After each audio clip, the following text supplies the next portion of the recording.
오늘 증거할 본문 말씀을 봉독하도록 하겠습니다. 에베소서 3장 12절 13절 2절입니다. 제가 봉독해 올리겠습니다. 우리가 그 안에서 그를 믿음으로 말미암아 담대함과 하나님께 당당히 나아감을 얻느니라. 그러므로 너희에게 구하노니 너희를 위한 나의 여러 환난에 대하여 낙심치 말라. 이는 너희의 영광이니라. 오늘 이 말씀을 중심으로 해서 12절에 있는 말씀, 그를 믿음으로 말미암아 담대함과 당당함으로 하나님께 나아간다 라는 내용으로 믿음의 권세라는 제목으로 말씀을 증거하도록 하겠습니다. 예수 믿는 사람이 제일 분명하게 정의해야 될 문제가 이제 구원에 관한 문제이기 때문에 구원의 근거가 뭐냐 하는 것을 우리가 늘 명제로 삼게 됩니다. 그러면 가장 많이 나오는 대답이 믿음으로 말미암아 구원 얻었다 하는 말씀입니다. 굉장히 성경적인 대답입니다. 그러나 믿음으로 말미암아 구원을 얻었다라고 하는 것이 정답이 되기 위해서는 너희가 믿은 믿음이 내게서 나왔느냐 하나님이 주신 것이냐를 분명히 알고 그렇게 대답했을 때 정답인 것입니다. 그 믿음을 하나님이 내게 주셨기 때문에 내가 믿게 되었다라는 것을 알고 대답했을 때만 정답이란 말이에요. 근데 그걸 모르고 대답한 사람도 있느냐 하는 얘기예요. 있단 말이에요. 믿음으로 구원을 얻었습니다 하는 것은 분명히 성경의 말씀이에요. 우리가 에베소서 2장 8절 같으면 너희가 믿음으로 말미암아 구원을 얻었으니, 이제 그 믿음이 나로부터 나왔다고 생각을 했을 때 그건 틀린 답이 된단 말이죠. 그래서 이걸 조심해야 된단 말이에요. 그래서 항상 구원의 근거가 뭐냐라고 했을 때 그건 분명히 믿음입니다. 그럼 믿음의 근거가 뭐냐라고 했을 때 그게 바로 예수 그리스도다 이겁니다. 그러니까 우리가 믿게 된 것은 예수의 영이 내 안에 내주하심으로 인하여 믿게 된 것이에요. 내가 의지적으로 결단하여 믿게 된 게 아니란 말이에요. 그래서 그걸 아는 것이 굉장히 중요하고, 그래서 오늘 말씀에 믿음의 권세 그랬을 때 이 권세가 누구 권세겠어요? 당연히 하나님의 권세란 말이죠. 그러니까 우리가 가지고 있는 이 믿음은 하나님이 주신 것이고, 그래서 내가 가지고 있는 믿음의 권세는 하나님의 권세다 이겁니다. 그러니까 그 하나님의 권세를 내가 내 안에 가지고 살아가는 자가 된 것이다 이거죠. 그게 이제 신자란 말이죠. 믿음을 가진 자는 당당하게 하나님께 나아갈 수 있다는 겁니다. 담대하게, 당당하게 하나님께 나아갑니다. 자, 우리가 신앙생활을 하면서 하나님께 나아간다라고 하는 것은 두 가지로 인식을 할 수가 있습니다. 그 한 가지가 내가 예수 그리스도를 안다라는 뜻입니다. 내 지각이 예수 그리스도를 안다 말이죠. 그게 한 부분이고, 또 한 부분은 우리가 이 땅을 살아가는 가운데 어떤 형태로 나타나냐면 늘 기도의 형태로 나타납니다. 우리가 이제 천국을 가면 하나님과 제가 얼굴과 얼굴을 마주하여 볼 거예요. 예수 그리스도와 제가 얼굴과 얼굴을 마주하고 볼 겁니다. 그때는 기도가 필요 없어요. 그냥 함께 하니까. 그러나 지금은 아직 우리가 눈으로 보지 못하고 예수와 함께 하는 자이기 때문에 우리가 하나님께 나아가는 형태는 늘 기도의 형태로 나가는 겁니다. 그래서 이제 우리가 신앙생활 가운데 믿음의 확신을 어떻게 표출하면서 살아가느냐 하는 것은 내 지각이 예수 그리스도를 아는 거예요. 그게 하나고, 또 하나는 내가 하나님께 늘 무언가를 구한다는 점이란 말이죠. 그래서 이 두 가지를 살펴볼 건데, 오늘은 예수께 나아가 기도를 한다는 것까지는 아마 말씀이 이어지지 못할 것 같아요. 그건 다음 시간에 하기로 하고, 오늘은 일단 우리가 지각하고 있는 예수 그리스도를 내가 마음속으로 어떻게 알고 있는가 정리를 해야 된단 말이죠. 이걸 이제 분명하게 정리가 안 되면 우리의 감정으로 예수를 믿게 된단 말이에요. 감정으로 예수를 믿을 때 우리는 신앙이 아닌 거예요. 그 뭐가 신앙이냐? 예수 그리스도가 누구며 내가 예수 그리스도 안에 어떻게 있어서 예수 한 몸이 됐는가를 내가 내 지각으로 알아야 되는 겁니다. 자, 그래서 신앙은 내가 가지고 있는 믿음이 하나님이 내게 주셔서 갖게 됐다는 것이 그래서 중요한 겁니다.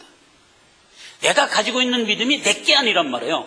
하나님이 나로 하여금 알게 해줬기 때문에 아는 것이지 내게 아니란 말이에요. 만약 이걸 내게서부터 생성돼서 나온 것이라고 믿는 한 그건 아직 신앙까지 들어가지 못한 단계예요.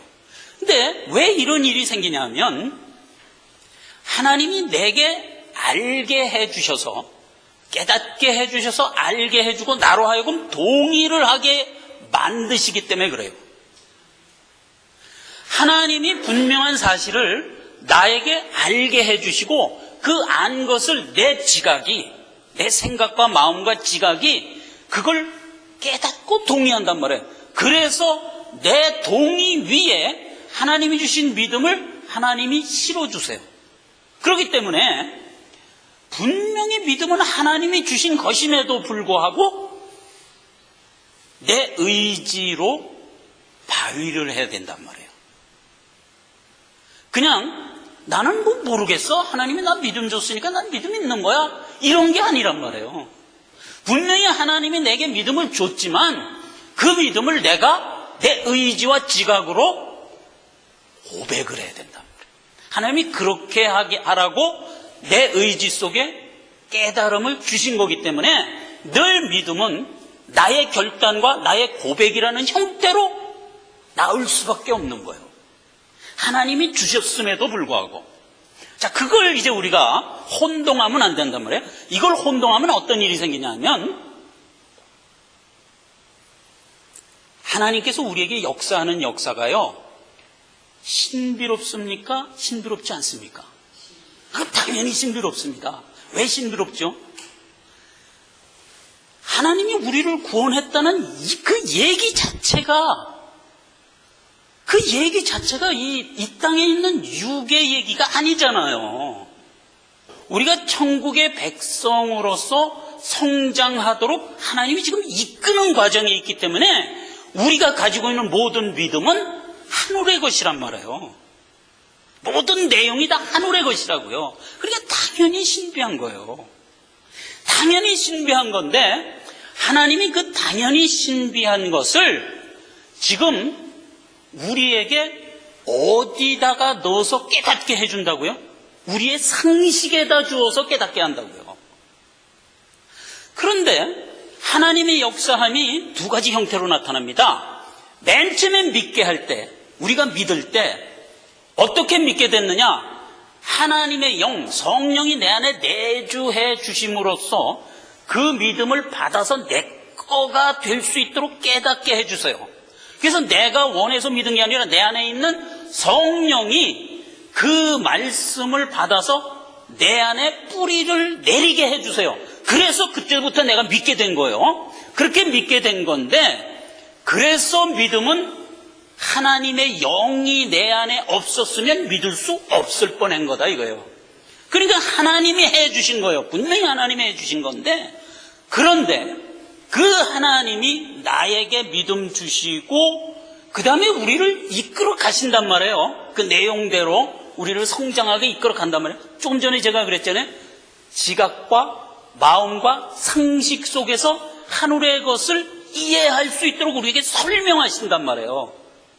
그래서 하나님이 우리를 분명히 초월적으로 구원을 했음에도 불구하고 무엇이 필요해요? 말씀이 필요하단 말이에요. 말씀이 왜 필요하냐? 그걸 설명해서 우리로 하여금 납득하고 깨닫게 해주기 위해서 말씀으로 풀어주시는 거예요. 그러므로 그 말씀을 우리가 받고 우리의 지각이 그것을 동의하도록 하나님이 이끄신단 말이에요. 그래서 우리가 성화의 여정을 살아가는 동안에 네가 구원 얻었다는 것을 성령이 2번 역사를 합니다. 한 번은 어떻게 역사하냐면, 물론 이제 믿음을 갖게 해 주시는 거예요. 근데 그건 뭐 내게 원인이 없고 하나님이 일방적으로 하신 일이기 때문에 우리에게 의식이 없어요. 그러나 나중에 우리는 분명히 뭐를 깨닫게 되냐면, 내게 믿음이 있네 라는 걸 깨닫게 돼요. 믿음이 있네라는 것은 무슨 뜻이냐면, 하나님의 말씀을 들으면서 은혜를 받네 이렇게 되는 거예요. 근데 절대로 불신자는 하나님의 말씀을 듣고 은혜를 못 받습니다. 야, 이거 좀 마음이 뜨거워지네 이런 게 없다고요. 근데 우리 분명히 그게 있거든요. 근데 이게 믿음이 있는 거예요. 자, 그렇게 네가 구원받았다는 것을 하나님이 한번 인을 쳐주세요. 그게 이제 오순절 성령 강림이에요. 그래서 이거 인을 쳐주시는 것을 하나님이 어떤 극적인 초월적인 방법으로 인을 쳐주시기도 하지만, 개인별로 그건 다 달라요. 어떻게 인을 쳐주실지는. 어쨌거나 인을 쳐주세요. 이 역사가 하나 있고, 근데 그 역사보다도 더 큰 역사가 뭐냐 하면, 우리의 성화의 여정이 중간에서 끊어지지 않도록 하나님이 보호하신다는 점이에요. 그거는요, 성경을 통해서 보면 우리가 많이 확인할 수가 있어요.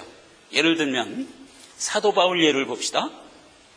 사도 바울이 예수를 믿고 그 예수 믿은 복음을 로마까지 가서 증거를 해야 되겠다고 하나님으로부터 말하자면 명을 받습니다.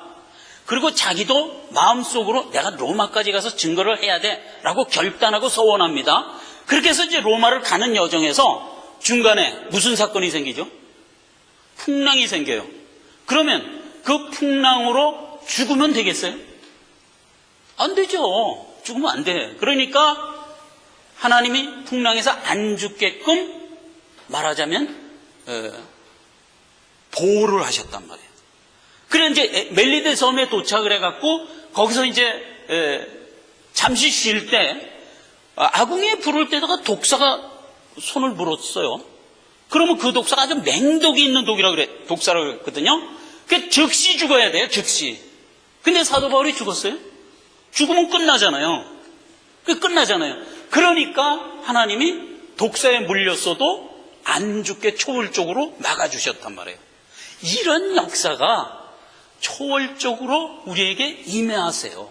근데 그건 매 가정, 매 신자에게 어떤 형태로든지 나타나요. 그런 역사가. 근데 그건 자기 간증인 거예요.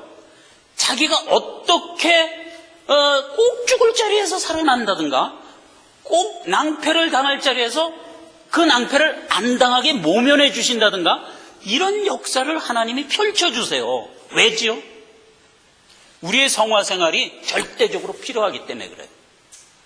절대적으로 필요하기 때문에.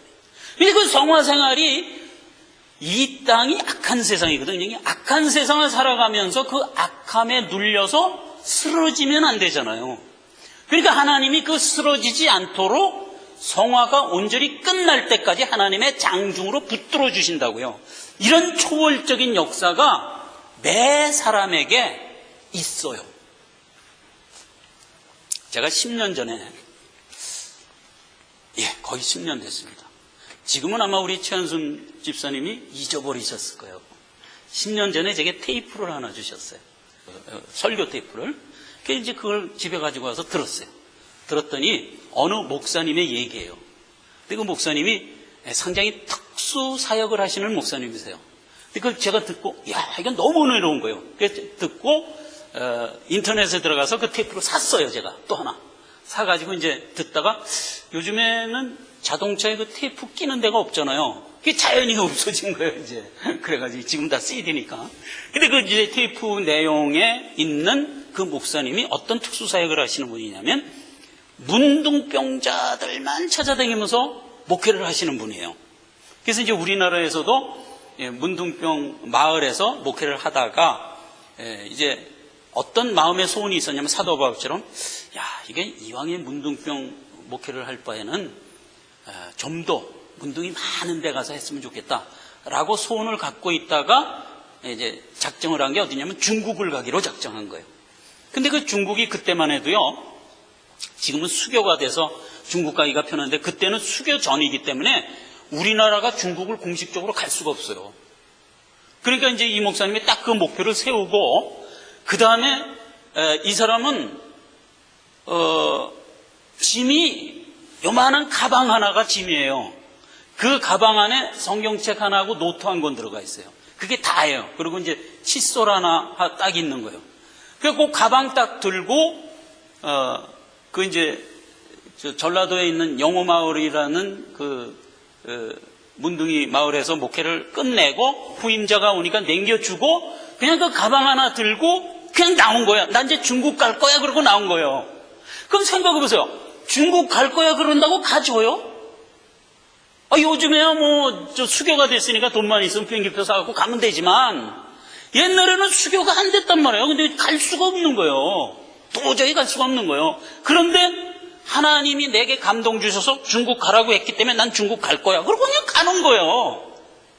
그래서 이제 영호마을에서 나와갖고 시내버스를 타고 주머니에 요즘 돈으로 한 1,000원쯤 있었던 것 같아요. 그거 갖고 이제 시내버스 타고 광주를 도착한 거예요. 광주 딱 도착해서 나가려고 그러니까 아는 성도 하나가 목사님 어디 가세요? 나 지금 서울 가려고 그러는데 일로 오세요. 제가 차표 사드릴게요. 차표 사서 서울을 온 거예요. 서울역에 떡 도착하니까 돈은 이제 동전 한 2개밖에 안 남았는데 이제 중국을 가야 되는데 어떡하나 그러고 이제 근데 걱정을 안 해. 이 사람은 난 중국 가야 되니까 하나님이 붕 띄워서 보내주든지 하여간 보내줄 거다 이렇게 확신이 있는 거예요. 그러니까 여기 서 있는 거예요. 그러니까 어떤 사람이 또 지나가다가 목사님 어떻게 여기 또 계십니까? 그랬단 말이에요. 나 지금 중국 가려고. 근데 비행기표 사셨어요? 아니 비행기표 안 사는데. 그럼 오늘 어디서 묵으실 겁니까? 오늘 내 후배 목사님 교회 가서 하룻밤 자고 내일 떠날 거야? 그러세요? 그럼 연락처 좀 알려주세요. 연락처 적어갖고 가더니 새벽 기도 시간에 이 사람이 온 거야. 와갖고요. 내가 돈이 없어서 왕벽표는 못 샀는데요.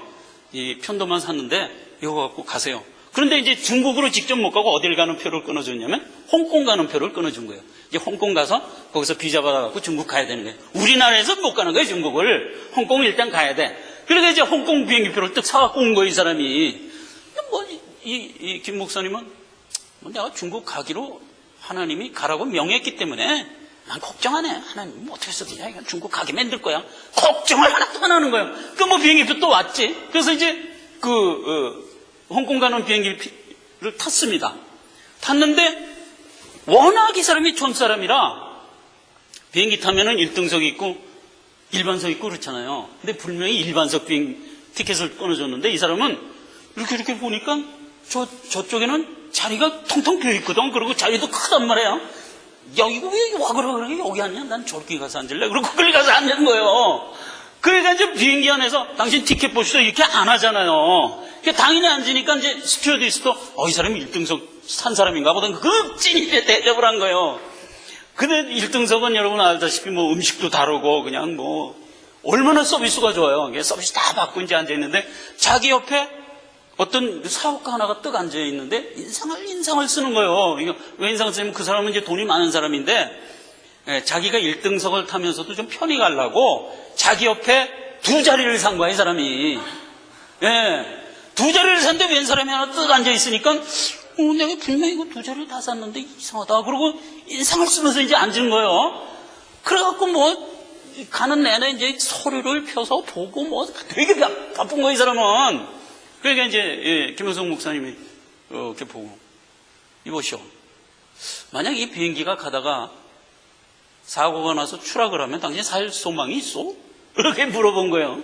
그러니까 이 사람이 이제 정신이 번쩍 나. 아니, 요즘 테러가 많다는데 이거 혹시 무슨 테러 정보를 가지고 있는 사람인가? 1등석을 탄 사람은 보통 사람은 아닌데 무슨 정보기관에 있는 사람인가? 이렇게 이제 착각을 하고 이제 바짝 달라붙은 거예요. 당신 혹시 그거에 대해서 정보 가지고 있습니까? 나 정보 가지고 있으니까 얘기한 거지. 이렇게 된 거예요. 그 정보가 뭔가 나도 좀 알려주시라니까 성경을 딱 핀 거예요. 그리고 사람이 죽지 않을 방법의 정보가 이 안에 다 있어요. 그리고 그 안에서 성경 공부를 한 거예요. 그런데 이게 역사가 되려니까 그 사람이 그걸 재밌게 들었어요. 그러니까 이제 여기서 홍콩 가는데 한 5시간 가잖아요. 5시간 내내 성경 공부를 한 거예요. 내렸어요. 당신 어디 가려고 그럽니까? 이제 친해졌으니까 물었단 말이에요. 나 중국 가려고 그럽니다. 요즘에 그 중국 가기 쉽지 않은데 비자 안 나오는데 그럼 어디 홍콩 가서 누가 뭐 도와줄 사람 있습니까? 그럼 뭐 틀림없는 사람 하나 도와줄 겁니다. 이게 이제 하나님이 할 걸 아니까 이 사람은 틀림없이 도와줄 거는 거 아니까 누구는 이제 나올 겁니다. 그리고 이제 내렸어요. 내리면 이제 뭐 다들 이렇게 나와서 이제 차 타는 그 길까지 나오지 않습니까? 길까지 나와서 이제 이렇게 이제 김홍성 목사님 또 서 있는 거야. 누군가 또 와서 자기를 데려가야지 그러고 있는데 이 부자가 지나가면서 아니 그 나온다는 사람 나왔어요? 아직 안 나오는데? 아직 틀림없이 나올 거예요? 아마 나올 겁니다. 이러고 이제 서 있단 말이에요. 그러니까 이 사업가가 딱 생각이 드는 거야. 이 사람이 아까 성경 공부할 때 말 들어보니까 이거 완전히 하나님만 의지하는 사람인데 이건 그냥 무조건 하나님 의지하고 뭐 누가 오겠지 하고 기다리는 게 분명하구나. 내가 챙기자. 그러고 목사님 타셔. 내가 챙겨드리겠습니다. 그리고 떼온 거예요. 집에 가니까 뭐 고래당같이 큰 집인데 거기에 이제 부인이랑 둘이 사는데 여기 머물고 내 비자를 신청해 놨으니까 비자 나오거든. 그 비자 갖고 중국 들어가시오. 이렇게 해서 이제 도와준 거예요. 그런데 이때 이 사람이 그 사업적으로 이제 배팅을 할까 말까 하는 아주 큰 건이 하나 있었던 거예요, 이 사람이. 그 배팅을 해야 되나 말아야 되나 팔아야 되나 그냥 기다려야 되나 이걸 이제 결정을 못하고 있을 때 목사님한테 물어본 거예요. 내가 지금 이런데 이걸 어떻게 했으면 좋겠습니까? 그러니까 목사님이 뭐 그런 게 문외한이지 뭐 사업에 대해서 뭐 알아요? 그러니까 이제 목사님은 이걸 어떻게 대답을 해줘야 되나 그러다가 이제 생각해낸 게 그냥 상식적으로 대답을 해주자. 이래가지고 그냥 상식적으로 대답을 해줬어요. 지금 팔면 믿집니까? 지금 팔면 믿지는데요? 팔지 마시오. 그러니까 이제, 또 이제, 목사님이 팔지 말려니까, 이게 뭔가, 목사님 신령하니까 뭔가 있나 보다. 그러고 이제 안 팔았어요. 근데 며칠 있다가, 그게 이제 가격이 올라갔고 남게 됐어요. 지금 팔으려고 그러는데 지금 팔면 안 되겠습니까? 그러니까 지금 팔면 그럼 남습니까? 그러니까, 남는데. 그 얼마나 남습니까? 그러니까, 한 30% 남는데. 여보시오, 창사라는 게 2배는 남아야지 30% 갖고 돼? 팔지 마. 또 이런 거예요. 이 사람은 아무것도 모르는 거예요. 그냥 상식으로 대답을 한 거예요. 그랬더니, 이 사람은 또 이제 목사님은 워낙 이제 신령하니까, 이거 목사님이 팔지 말라니까 팔지 말아요. 뭐 회사에서 난리가 난 거예요. 지금이 기회인데 팔아야 된다고 막 난리가 난 거예요. 팔지 마. 그러고 이제 있었던 거예요. 그랬는데, 딱 2, 3일 만에 2배가 된 거예요, 가격이. 그래갖고 이제 와서, 지금 팔까요? 지금 팔면 2배 됩니까? 예, 2배 되는데. 그럼 파시오. 이렇게 된 거예요. 그러니까 그때는 이제 이 사업가가 욕심이 생긴 거예요. 지금 계속 올라가니까, 이거 좀 놔두면 3배까지 갈 것 같은데, 목사님 제가 조금 더 기다려서 3배 받으면 안 될까요? 목사님, 안 돼. 사람이 욕심이 많으면 안 되게 돼 있어. 2배 충분한 거야. 봐라. 이랬단 말이에요. 딱 팔고 나니까 그 이튿날 그냥 떨어져갖고 그냥 거의 제로에 가깝게 떨어져 버린 거예요. 근데 자기는 무슨 성령이 지시를 하고 이래서 대답한 게 아니고 그냥 상식적으로 사람이 장사를 하면 2배는 남겨서 팔아야지 그냥 그 상식으로 대답해 드리는데 그걸 하나님이 역사를 해갖고 그렇게 꽉 남게 해주신 거예요. 떼돈을 버는 거예요, 이 사람이. 떼돈을. 그러니까 이제 목사님한테 비자 나왔으니까 중국 가시오. 이만한 가방을 하나 주더래. 이건 무슨 가방이요? 나는 성경하고 칫솔하고 노트 하나 있는 조그만 오리 가방 요거 하나밖에 평생 들고 다니는 일이 없는데 무슨 가방을 날 또 주는 거야? 난 이거 못 갖고 간다고. 갖고 가세요. 갖고 가시면 쓸 데가 혹시 있을지 모르니까 갖고 가세요. 억지로 실어도 갖고 이제 그걸 들고 이제 비행기를 탔는데 비행기 안에서 도대체 무슨 가방이야? 그러고 열어보니까 돈 하나 가득. 떼부자를 만들어줬으니까 이제 감사로 돈을 한 가방을 준 거예요. 그 가방을 갖고 이제 중국의 문둥이촌을 간 겁니다. 근데 중국은 문둥이촌을 가려놨어요. 근데 중국에서 등석통이가 연두교서 때 무슨 얘기를 한마디 했냐면 이런 말을 했어요. 우리나라는 복지국가이기 때문에 문둥병 같은 환자는 없는 나라입니다. 이렇게 한번 교시를 했어요. 문둥병이 나오면 안 되는 게 등석병이 거짓말한 게 되니까 등석병 말이 더 중요한 거예요. 문둥병의 인권은 전혀 중요하지가 않은 거예요. 그러니까 몽땅 걸리다 몰아놓은 거예요. 그러니까 거기 가면 문둥병이 수십만 수백만 명이 왕왕한 거예요. 이제 거기를 아는 관리가 딱 하나가 있어요. 거기 위치를 좀 알려주셔. 그러니까 안 알려주는 거예요, 이 사람이. 그러니까 이제 김현성 목사가 기도를 했습니다. 하나님, 이 사람이 그 위치를 아는 관리인데 이게 입을 열게 좀 해주십시오. 이게 기도를 딱 하고 만났어요. 만났더니 이 사람이 뭐라 그러냐면, 내가 거기를 알려주긴 알려주겠는데 나하고 같이 오늘 저녁을 먹고 나하고 술래기를 해서 이기면 알려줄게. 이렇게 된 거예요. 근데 중국 사람들은 빼가를 먹지 않습니까? 제가 직장 다닐 때 한번 먹어볼 기회가 있어서 먹었는데 60도짜리 빼가를 한번 먹어봤어요. 저는 원래 술을 못하니까 한번 이렇게 살짝 입에 댔는데 그 단자리가 그냥 타 들어가는 것 같아요. 그렇게 독하더라고요. 근데 그 빼가를 이만한 맥주잔에다 꿀꿀꿀꿀 두 잔을 딱 따라서, 자, 이걸 먹고 나랑 내기를 해서 이기면 내가 알려줄게. 이렇게 된 거예요. 그러니까 김현성 목사가 자기는 평생 술 먹어본 적이 없는데 더더군다나 저렇게 독한 빼가를 어떻게 먹어요? 그러니까 하나님한테 기도를 했어요. 하나님, 내가 지금 문둥이촌에 가긴 가야 되겠는데 이 빼가를 먹고 이겨야 간답니다. 그러니까 근데 먹긴 먹겠습니다. 그러니까 하나님 책임지십시오. 그러고 이제 그걸 먹은 거예요. 입에 딱 들어가는데 물이더래. 냉수더래. 하나님 역사하셨구나. 그리고 이제 꿀꺽꿀꺽 한 잔을 딱 먹고 뚝 놨어요. 근데 이 사람이 놀랬지. 아니, 그 독한 빼가를 쫙 이렇게 뚝 놓으니까 놀란 거야. 이제 그 사람 이제 중국에서 술고래인데 한 잔이니까 그랬지 두 잔째는 안 될걸? 그 두 잔을 또 따른 거야. 또 쓱을 가지고 시원한 냉수인가에 또 먹었어. 뚝 놨어. 그 사람이 이야, 한 잔 더 하자. 그렇게 쓱 잔을 떠는 거예요. 쓱 잔을 먹고 나니까 이 사람이 뻗은 거예요. 김영성 목사 냉수 쓱잔 딱 먹고 시원해갖고 이렇게 앉아있는 거예요. 그래가지고 이제 그 주소를 알려줬어요. 그 주소를 갖고 운동촌에 들어간 거예요. 들어가니까 수십만 명의 문둥이가 있는데 팔 부러지고 다리 부러지고 몸뚱이만 있어 떼굴떼굴 굴러다니는 그 문둥이가 온 산에 가득한 거예요. 거기 가서 그 문둥이들한테 하루에 17시간씩 복음을 주고 가는 겁니다. 산에서 예수 얘기를 해주는 거예요. 그 문둥이들이 떼굴떼굴 굴러서 와갖고 하루 종일 말씀 듣고 죽는 거예요. 죽을 때 예수 믿고 죽는 모습을 계속 보여주는 거예요. 그래서 이제 김영성 목사 이렇게 안고, 죽는 걸 안 돼요. 그래서 안고, 야, 너 이제 죽는구나. 그러면 그 문둥이가 영안이 확 떼어져갖고, 내가 천국 가면은 이렇게 팔, 다리 다 떨어졌는데 이런 병신으로 천국 가서 어떻게 살죠? 염려마라. 천국 가면 다 도로 생겨난다. 그리고 이제 이렇게 더덕여졌는데 영안이 열려갖고, 아, 선생님, 지금 저기 예수님이 날 데리러 오시네요. 나를 놔주세요. 그러면 눈물을 흘리면서 죽는답니다. 그렇게 죽어가는 것을 지금까지, 그때가 그 테이프 준 지 벌써 10년 됐어요. 그때 이미 10년 전에 간 거예요. 그 벌써 20년 됐잖아요. 아직도 거기 계세요. 그 목사님.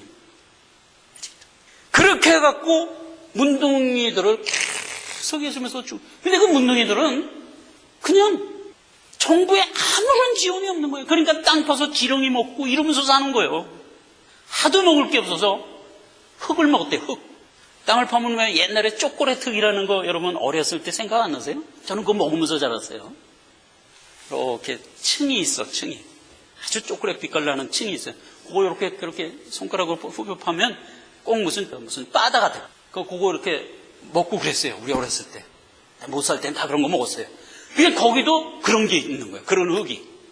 그러니까 먹을 게 하나 없으니까 흙 먹고, 지렁이 먹고, 이러면서 그냥 버티는 거예요. 그러니까 계속 죽어나가면서 계속 믿고 천국 가는 장면을 보면서 그 사역을 하는 겁니다. 자, 제가 이 긴 얘기를 왜 하냐면, 우리가 성화 생활을 하면서 우리가 가야 할 길이 있어요. 하나님이 설정한 길이 있어요. 그러니까 우리는 반드시 이렇게 성장을 하도록 과정을 가야 돼.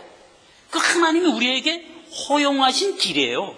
그 길을 가는 과정에서 여러 가지 세상에 어떤 임팩트가 와서 방해를 해요. 지금 김효성 목사처럼 술 먹어봐라. 뭐 이런 식으로 방해를 해요. 그걸 하나님이 안 보호해 주시면 어떻게 돼요? 거기서 부러지잖아요. 거기서 죽잖아요. 그 죽으면 안 되잖아요. 그러니까 성화의 여정을 온전히 자라서 완성할 수 있도록 하나님이 보호하신다고요. 이게 우리의 신앙생활 가운데 우리 삶 중에서 누구나 간증으로 가지고 있는 거예요. 여러분, 예수를 믿은 사람은 다 돌아보시기 바랍니다. 이런 하나님이 와서 간섭해서 막아주고 보호해주고 확인해 주신 그런 간증거리들이 반드시 있어요. 내가 잊어버려서 그러지 있어요. 저만 해도 꼭 죽을 자리에서 살아나는 경우가 많아요. 많이 있어요. 다 있어요. 그럼 제가 장담해요. 하나님이 누구에게나 그렇게 역사하기 때문에 누구에게나 있어요. 우연히 내가 살아난 거야 이렇게 우리가 생각해서 그걸 그렇게 인식하지 못할 뿐이지 원래는 그걸 하나님이 보호해 준 거예요. 그런 역사들이 있어요. 자, 그래서 제가 왜 이 얘기를 하냐면 그런 역사를 우리가 체험하면서 신앙생활을 해요. 여기서 우리가 뭘 조심해야 되냐? 하나님이 그렇게 막아주시고 인쳐주시고 하는 특별한 보호하심이 신앙의 본질이라고 생각하면 안 된단 말이에요. 안 된단 말이에요. 근데 그걸 그렇게 생각하는 사람들이 있단 말이에요. 믿음이라는 것은 어떤 신비스러운 체험이 네 믿음의 본질이 아니라는 거예요.